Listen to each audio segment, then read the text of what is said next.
আমার স্বামীকে আমার ননদের সঙ্গে আপত্তিকর অবস্থায় দেখার পর আমি তার রাতের ব্যাগে থাকা একটি জিনিসের জায়গায় শিল্প কারখানায় ব্যবহৃত অত্যন্ত শক্তিশালী আঠা রেখে দিয়েছিলাম। রাত 2টায় হাসপাতাল থেকে ফোন এলো। মিসেস তেজস্বী, নার্সটি অত্যন্ত সাবধানে বললেন, আমরা তাদের আলাদা করতে বেশ সমস্যায় পড়ছি। আমি হাসপাতালে পৌঁছালাম 6 মাসের প্রমাণ ভর্তি একটি ফোল্ডার হাতে নিয়ে। আমার উদ্দেশ্য ছিল একটাই, আমার বিয়ের ইতি টানা। কিন্তু যখন আমি আমার স্বামীর গোপন সেফটি খুললাম তখন বুঝতে পারলাম তার পরকীয়া ছিল আরও অনেক বড় এবং ভয়ঙ্কর এক গোপন রহস্যের সামান্য অংশ মাত্র। রাত 2টা 7 মিনিটে হাসপাতাল থেকে আসা একটি ফোন তেজস্বীর ঘরের নীরবতা ভেঙে দিল। ফোনের ওপাশে ছিলেন একজন নার্স। আপনি কি তেজস্বী, মিস্টার ইয়াসিনের স্ত্রী? জি বলছি। কি হয়েছে? নার্সটি কিছুক্ষণ ইতস্তত করে বললেন, ম্যাডাম, আপনার স্বামী এবং আরেকজন নারীকে কিছুক্ষণ আগে জরুরি বিভাগে আনা হয়েছে। তারা একটি অদ্ভুত দুর্ঘটনার শিকার হয়েছেন। চিকিৎসকেরা তাদের আলাদা করতে পারছেন না। অস্ত্রোপচারের প্রয়োজন হতে পারে। তেজস্বী কয়েক মুহূর্ত চুপ করে রইল। তারপর শান্ত গলায় বলল, আমি এখনই হাসপাতালে আসছি। ফোন কেটে দেওয়ার পর তেজস্বী কিছুক্ষণ স্থির হয়ে বসে রইল, কিন্তু তার মুখে বিস্ময়ের ছাপ ছিল না। কারণ সে জানত এই দুর্ঘটনা কিভাবে ঘটেছে। মাত্র 3 দিন আগের ঘটনা। একটি তীব্র তুষার ঝড়ের কারণে তেজস্বীর ফ্লাইট বাতিল হয়ে গিয়েছিল। ফলে নির্ধারিত সময়ের আগেই তাকে বাড়িতে ফিরে আসতে হয়েছিল। হাতে ছিল মিস্টার ইয়াসিনের প্রিয় চকলেট। স্বামীকে না জানিয়ে হঠাৎ বাড়ি ফিরে তাকে চমকে দেওয়ার ইচ্ছা ছিল তেজস্বীর। কিন্তু বাড়ির দরজা খুলে ভেতরে ঢোকার পরই সব কিছু বদলে গেল। সিঁড়ির কাছে পৌঁছাতেই সে শোবার ঘর থেকে হাসির শব্দ শুনতে পেল। একজন নারীর হাসি। তেজস্বী সেই কণ্ঠস্বর চিনতে পেরেছিল। মেহরিন, তার নিজের ননদ। মেহরিন ছিল তার বড় ভাই রাফসানের স্ত্রী। তেজস্বীর বুকের ভেতরটা হঠাৎ কেঁপে উঠল। মিস্টার ইয়াসিন তাকে বলেছিলেন সেদিন তার একটি গুরুত্বপূর্ণ ব্যবসায়িক বৈঠক ছিল, আর মেহরিন নাকি তার অসুস্থ মায়ের দেখাশোনা করার জন্য অন্য শহরে গিয়েছিল। তাহলে মেহরিন এখানে কি করছিল? তেজস্বী নিঃশব্দে সিঁড়ি বেয়ে উপরে উঠল। একটিও শব্দ না করে সে শোবার ঘরের দরজার সামনে গিয়ে দাঁড়ালো। ভেতর থেকে আবার হাসির শব্দ ভেসে এলো। তেজস্বীর হাত ধীরে ধীরে দরজার হাতলের দিকে এগিয়ে গেল। তারপর সে দরজাটি খুলল। পরের মুহূর্তে তার চোখের সামনে যা দেখা গেল তা তার পুরো পৃথিবীকে যেন থামিয়ে দিল। নিজের বিছানায় সে তার স্বামী মিস্টার ইয়াসিনকে মেহরিনের সঙ্গে দেখতে পেল। নিজের চোখকেই বিশ্বাস করতে পারছিল না তেজস্বী। কয়েক সেকেন্ড সে দরজার কাছে দাঁড়িয়ে রইল, কিন্তু সে চিৎকার করল না, কোনো প্রশ্নও করল না, তাদের সঙ্গে তর্কে জড়ালো না।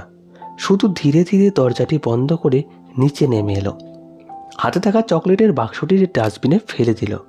তারপর বাড়ি থেকে বেরিয়ে গেল। পরবর্তী 2 ঘন্টা শহরের একটি ছোট্ট কফি শপে বসে কাঁদল তেজস্বী। সে কাঁদতে কাঁদতে ভাবছিল কিভাবে একজন মানুষ যাকে সে 5 বছর ধরে নিজের জীবনের সবচেয়ে আপন মানুষ মনে করেছে এত সহজে তার বিশ্বাসকে ভেঙে দিতে পারে। কিন্তু কিছুক্ষণ পর তার চোখের পানি শুকিয়ে গেল, আর সেই মুহূর্তে তার ভেতরে কিছু একটা বদলে গেল। সে আর সেই অনুগত স্ত্রীটি রইল না, যাকে মিস্টার ইয়াসিন গত 5 বছরে নিজের ইচ্ছা মতো পরিচালনা করে এসেছে।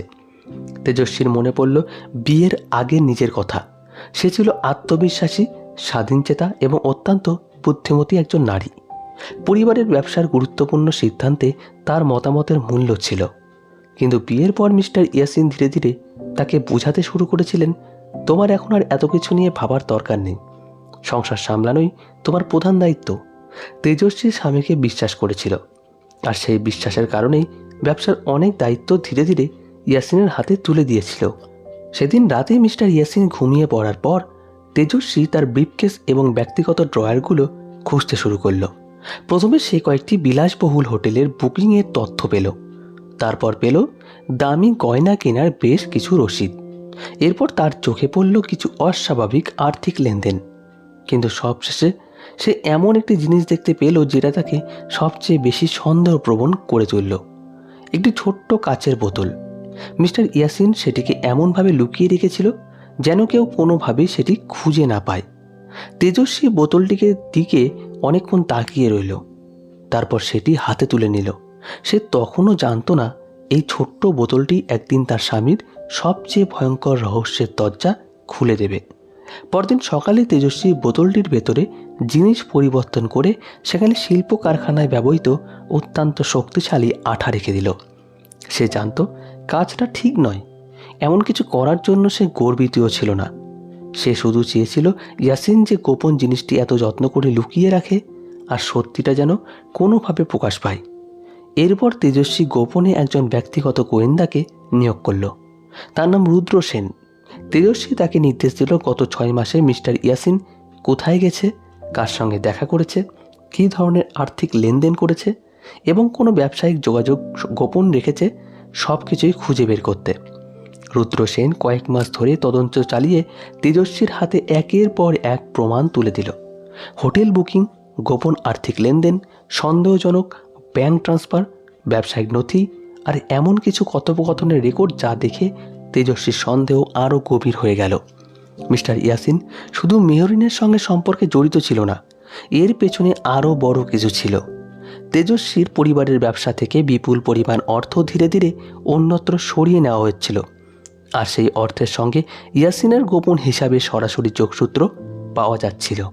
তেজস্বী 6 মাস ধরে পাওয়া সমস্ত প্রমাণ একটি চামড়ার ফোল্ডারে জমা করল। হাসপাতালে যাওয়ার আগে সে ফোল্ডারটি সঙ্গে নিল, পরিপাটি পোশাক পরল, তারপর আয়নার সামনে দাঁড়িয়ে নিজের চোখের দিকে তাকালো। সেই চোখে আর কোনো অসহায়ত্ব ছিল না, ছিল শুধু দৃঢ়তা। হাসপাতালে পৌঁছে তেজস্বী যখন মিস্টার ইয়াসিন ও মেহরিনের কক্ষে ঢুকল, তখন দুজনেই পাশাপাশি হাসপাতালের বিছানায় ছিল। তেজস্বীকে দেখেই ইয়াসিনের মুখ ফ্যাকাশে হয়ে গেল। মেহরিন মুখ লুকিয়ে ফেলল। তেজস্বী? ইয়াসিন কাঁপা গলায় বলল, তুমি এখানে? তেজস্বী ধীরে ধীরে তার দিকে এগিয়ে গেল। হ্যাঁ, তোমাকে দেখতে এসেছি। ইয়াসিন তাড়াহুড়ো করে বলল, তেজস্বী, ব্যাপারটা তুমি যেভাবে ভাবছো আসলে তেমন নয়, এটা একটা ভয়ঙ্কর ভুল বোঝাবুঝি। তেজস্বী শান্তভাবে তার দিকে তাকালো।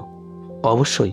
তারপর বলল, কারণ একজন পুরুষ রাত 2টায় নিজের স্ত্রীর ননদের সঙ্গে এমন পরিস্থিতিতে পড়লে সেটাকে নিশ্চয়ই ভুল বোঝাবুঝি বলা হয়।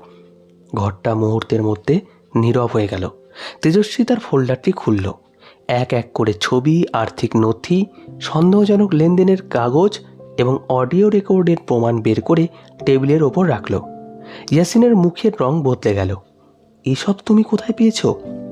তেজস্বী শান্ত গলায় বলল, গত 6 মাস ধরে তোমার মিথ্যার পেছনে সত্য খুঁজেছি। মেহরিন কাঁদতে শুরু করলো। তেজস্বী, আমাকে ক্ষমা করো। ইয়াসিন আমাকে বলেছিল। তেজস্বী তার কথা থামিয়ে দিল। আমার ভাই রাফসানের স্ত্রী হয়েও তুমি আমার স্বামীর সঙ্গে সম্পর্ক করেছ। এখন আমাকে কোনো ব্যাখ্যা দিয়ে লাভ নেই। মেহরিন মাথা নিচু করে কাঁদতে লাগলো। কিন্তু ইয়াসিন এবার আর ভালো স্বামীর অভিনয় ধরে রাখতে পারল না। সে রাগে বলল, তুমি এসব সাজিয়েছ।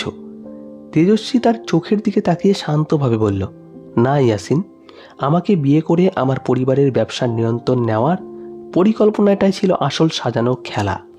আজ যা ঘটছে সেটা শুধু তার পরিণতি। ইয়াসিন কিচ্ছু বলল না। তেজস্বী তখন তার ভাই রাফসানকে ফোন করল। 30 মিনিটেরও কম সময়ের মধ্যে রাফসান হাসপাতালে এসে পৌঁছালো। নিজের স্ত্রী মেহরিনকে ইয়াসিনের সঙ্গে দেখে রাফসান যেন পাথর হয়ে গেল। মেহরিন, এটা কি? মেহরিন কাঁদতে কাঁদতে বলল, রাফসান, সব কিছুর জন্য ইয়াসিন দায়ী। ইয়াসিন সঙ্গে সঙ্গে বলল, মিথ্যা। মেহরিনই আমাকে বারবার ফোন করত।